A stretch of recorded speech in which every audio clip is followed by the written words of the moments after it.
Bonjour et bienvenue dans cette nouvelle vidéo. Nous allons parler aujourd'hui des états et des classes. On va essayer de voir comment on peut créer un état de type planning avec des objets de classe, avec de la POO.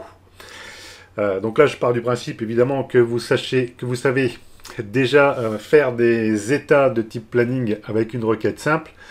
Je vais juste faire un petit rappel rapide sur cet aspect-là. Et puis après, on va attaquer le vif du sujet. Alors, là, pour le contexte, c'est une application qui gère les plannings d'activités dans une blanchisserie. C'est quelque chose qui est déjà en service. Et donc, l'idée, je vais vous montrer quand même ce que ça fait. Alors, on se connecte.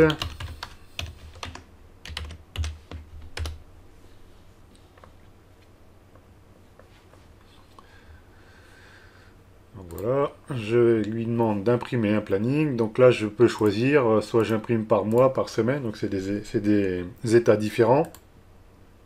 Et après, je peux choisir par secteur ou par fonction. Donc nous, pour le test ici, on va le faire uniquement sur la fonction, mais ça marche évidemment pour tout le reste. Je choisis la fonction, je fais ici aperçu. Et donc, ça me génère un planning avec ce que j'ai sélectionné.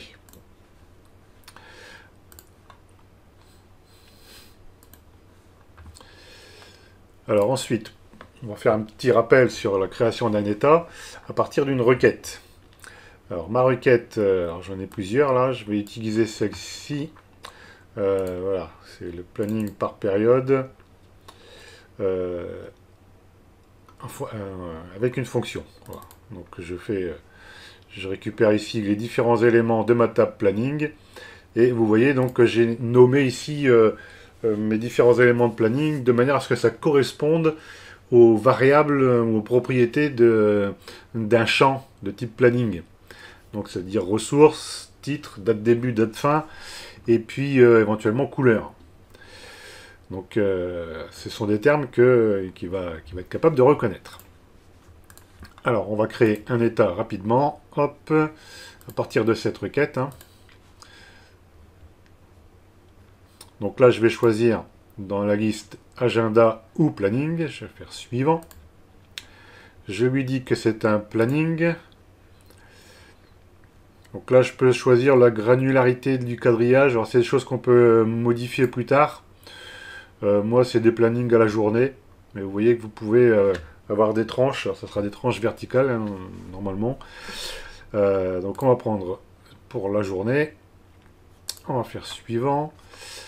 Alors là, il me demande d'où vient la source. Donc là, c'est à partir d'un fichier ou d'une requête. Je vais sélectionner requête, je vais chercher ma requête donc, qui s'appelle impression planning période, fonction, suivant. Et donc vous voyez, comme j'ai nommé correctement mes différentes propriétés dans ma table, il l'associe ici titre à titre. Alors, si vous ne l'avez pas fait, il faudra manuellement lui indiquer à quoi correspondent les différentes propriétés de votre planning. Donc là, on a le titre, on a la ressource, on a la date de début, la date de fin, et puis ici, vous voyez, il a retrouvé ma couleur pour la couleur de fond. Voilà, on va faire suivant. Je lui dis que ça va être sous format de portrait. Donc là, vous voyez, si vous avez des grands plannings, n'hésitez pas à choisir une impression A3, parce qu'en général, c'est des choses qui sont imprimées sur un tableau. C'est quelque chose qui est légal, normalement, de faire comme ça. Alors, on va l'appeler test.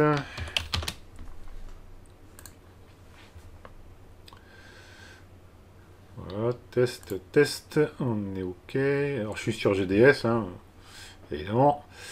Et puis c'est tout. Voilà. Donc là par contre il m'a fait qu'une journée, j'ai dû faire un mauvais paramètre, et voilà, c'est ça. Évidemment la granularité, je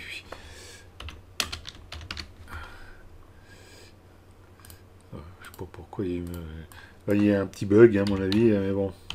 0,59. Voilà, je vais lui dire que l'horaire visible c'est de 0 à 23h59. Et donc là, c'est la semaine de 7 jours. Voilà, c'est ça que je veux afficher. Hop, j'applique. Voilà, donc là, on est bon. Alors, comment est-ce qu'on lance maintenant un tel état? Donc, je vais aller ici, dans mon bouton. J'ai ajouté un bouton spécifique là, pour mon test. Donc, on va faire F2. Donc là, si vous êtes sur les dernières versions, il faut utiliser i-destination et non plus i-aperçu. Et là, en paramètre, bah, vous lui mettez ce que vous voulez. Hein. Donc soit, moi, je vais faire l'aperçu avant impression, donc c'est le visualisateur. Si vous voulez autre chose, vous voyez, vous avez la possibilité de les exporter en PDF, etc. Donc, je vais reprendre ça. Donc, comme mon état est est dépendant d'une requête, eh bien, il faut que j'exécute la requête. Donc là, j'ai deux possibilités. Soit je fais h exécute requête et je vais chercher donc, ma requête en question. Voilà, donc mode défaut. H défaut. Voilà. Donc là, alors, faut que je vais reprendre ce qu'elle est là. Ça m'évitera de faire des gourdes. Toc toc. Je vais recopier.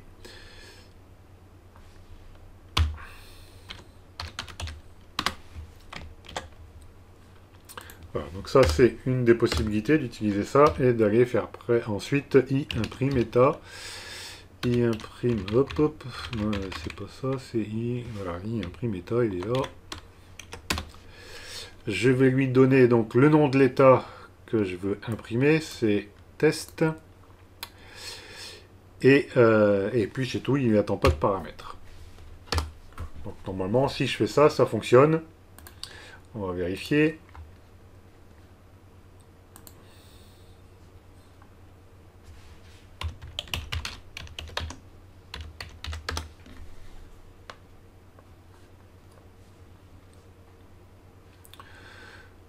Voilà, donc imprimer le planning, donc ça va être par semaine,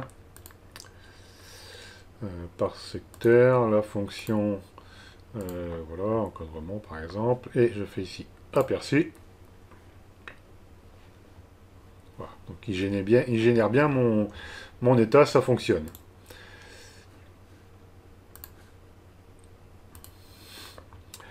Alors l'autre possibilité, la plupart du temps c'est ce qu'on fait, c'est init requête état. Donc l'état à manipuler c'est le test. Et puis donc il lui faut passer les paramètres ici.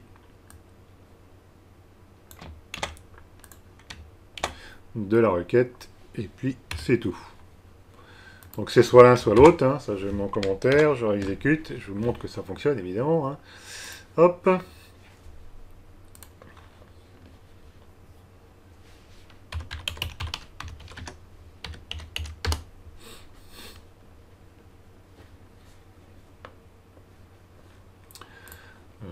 Planning.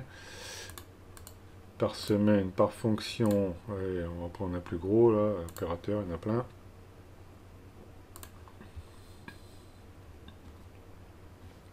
Voilà. Donc, vous voyez, vous avez deux méthodes pour faire la même chose.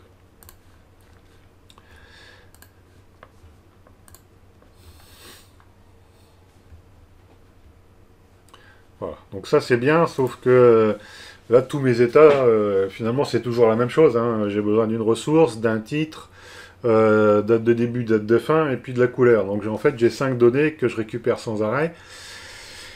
Et puis ce que je veux moi c'est ne pas être dépendant d'une requête, par exemple. Ou alors je veux vraiment scinder les données des états. Donc on va essayer de s'y prendre autrement. Alors pour cela, j'ai créé une table, enfin pas une table, une classe qui s'appelle cPlanningImprime. J'ai indiqué comme membre eh bien, les éléments dont j'ai besoin. Et puis dans le constructeur, ben, je lui passe les paramètres dont j'ai besoin.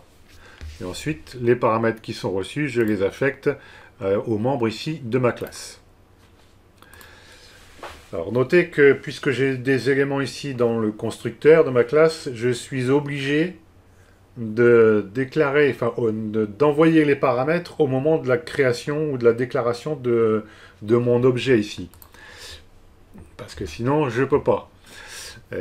L'autre moyen de s'y prendre, c'est de créer une classe, un objet dynamique. Alors ça, c'est bien, ça me fait juste un objet, sauf que dans mon planning, je ne peux pas lui envoyer un objet, je suis obligé de lui envoyer un tableau de quelque chose. Donc, dans mon initialisation de projet, j'ai créé une variable, voilà, qui se trouve ici.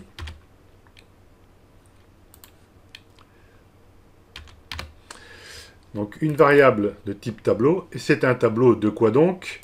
De cPlanning imprime, sauf que je suis obligé de rajouter ici dynamique, justement parce que j'ai besoin de passer des valeurs dans mon constructeur. Donc là, il faut que je mette le mot dynamique. Voilà, donc ça on est bien. Maintenant, il faut que je puisse parcourir le résultat de ma requête pour pouvoir l'envoyer à mon état. Donc là, il faut que je fasse ça. Ça, je vais l'enlever. Alors ça rajoute du code, hein, évidemment, mais bon. Vous allez voir quand même qu'il y a une sacrée utilité là. Alors, le code, je vais le reprendre, il est là. Pop, pop, pop.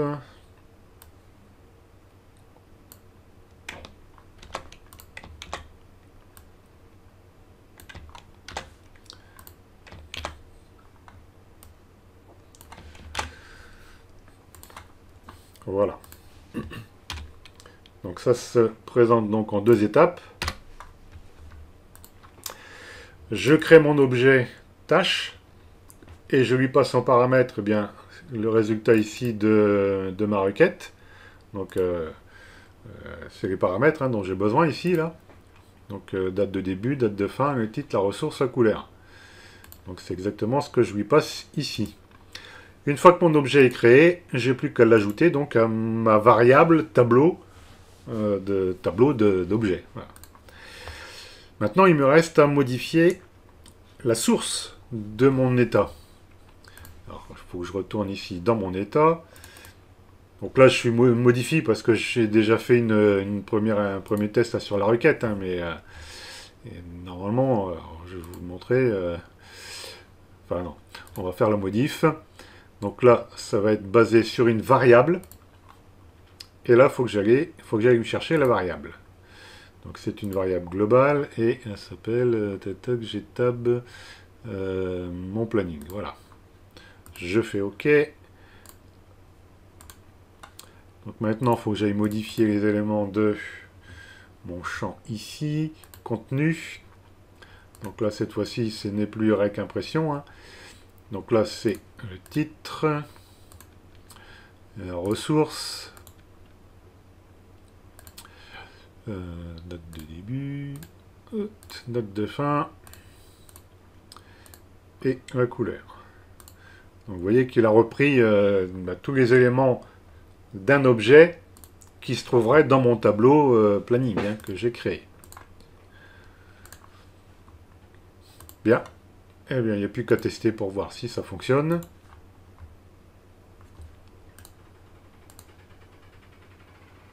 Ah oui, je dis non, mais c'est oui. Toc.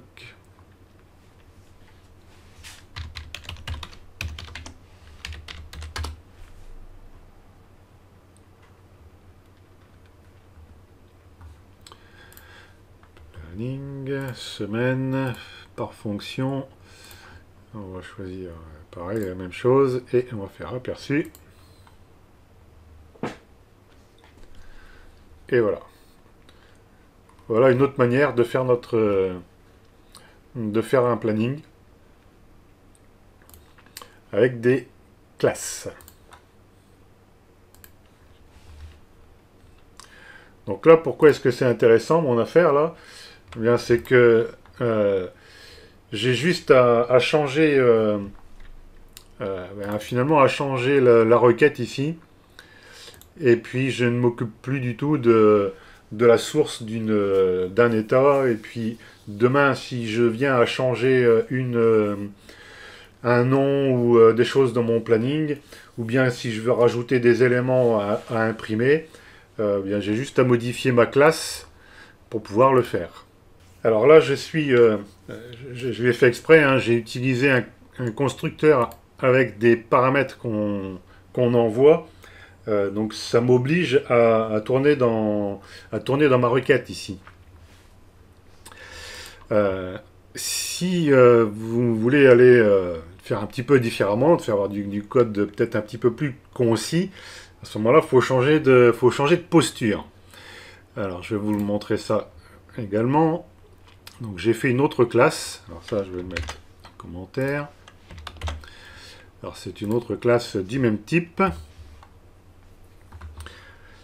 Voilà, sauf que, vous voyez, je ne passe plus rien dans mon constructeur. Ici, je reprends exactement les noms de rubriques qui se trouvent dans ma classe, enfin pas dans ma classe, mais dans ma table T-Planning. Faut vraiment que ce soit la même chose, hein, sinon ça ne va pas fonctionner. Et puis ici, donc, j'ai rien à changer. Voilà. J'ai rien à changer. Enfin, si, je vais avoir à changer quelque chose. D'ailleurs, il me le dit tout de suite, là.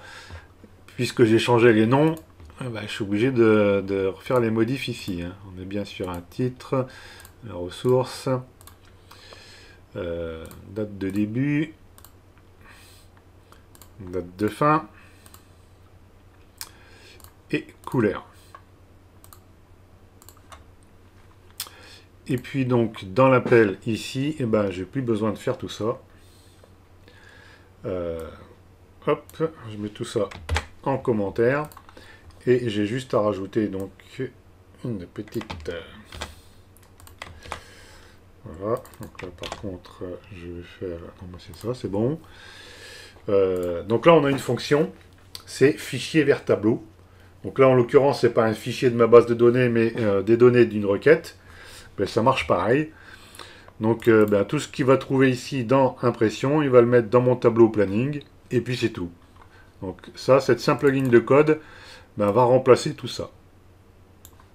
Alors ça, c'est possible parce que, je le rappelle, je ne passe pas de paramètres dans mon constructeur.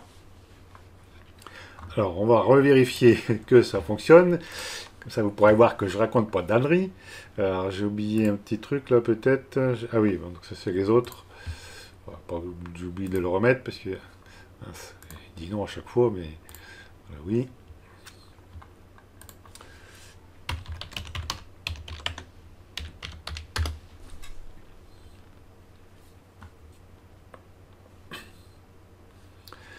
Voilà, je relance mon planning.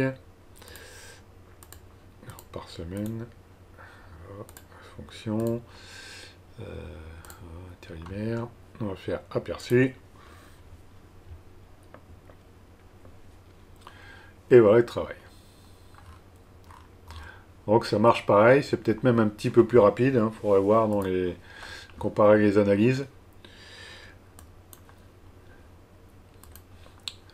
Voilà donc deux astuces ici qui peuvent être fort intéressantes pour remplir des plannings.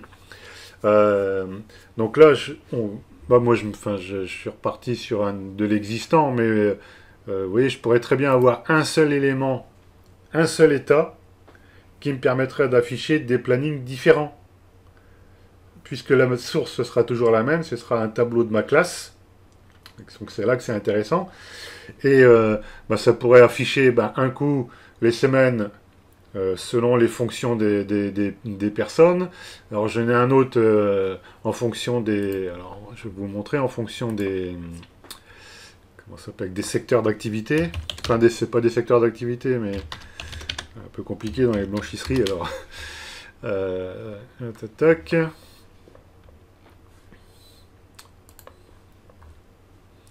Voilà, donc par semaine, donc par secteur, vous voyez, il y a du marquage avec secteur 4, secteur etc. Alors, ça c'est les chauffeurs par exemple.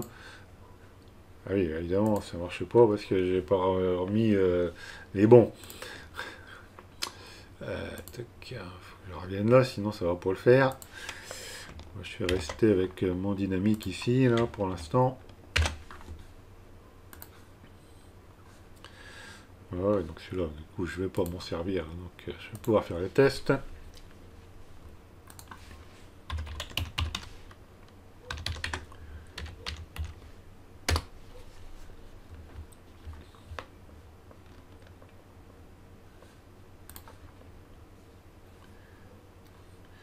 Alors, on a dit par semaine, par secteur. Voilà, celui-là. Aperçu. Voilà. Donc, vous voyez, je pourrais avoir finalement, parce que c'est la même chose, c'est un planning, j'ai un titre, j'ai une date. La source, elle est différente.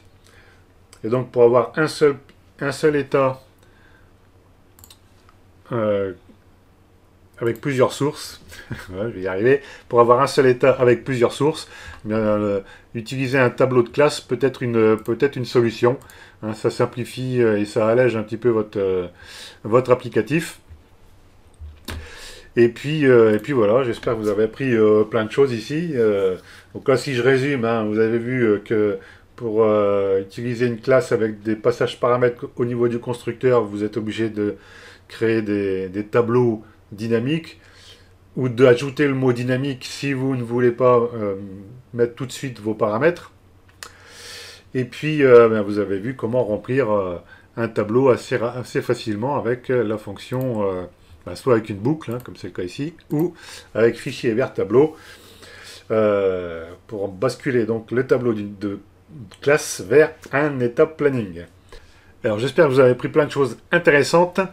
Si vous voulez en savoir plus sur les classes, sur la PO, eh bien, je vous mets en lien dans la description une formation vers les classes. Vous allez voir plein de projets pour utiliser des classes. Et puis surveillez même les prochaines annonces. Je vais essayer de faire une formation courte et rapide sur la PO. Donc qui serait plus de l'initiation, hein, alors que celle que je vous propose ici, c'est une formation vraiment complète. Donc voilà ce que j'avais à vous dire aujourd'hui. Je vous dis à bientôt pour de prochaines aventures palpitantes avec Windev.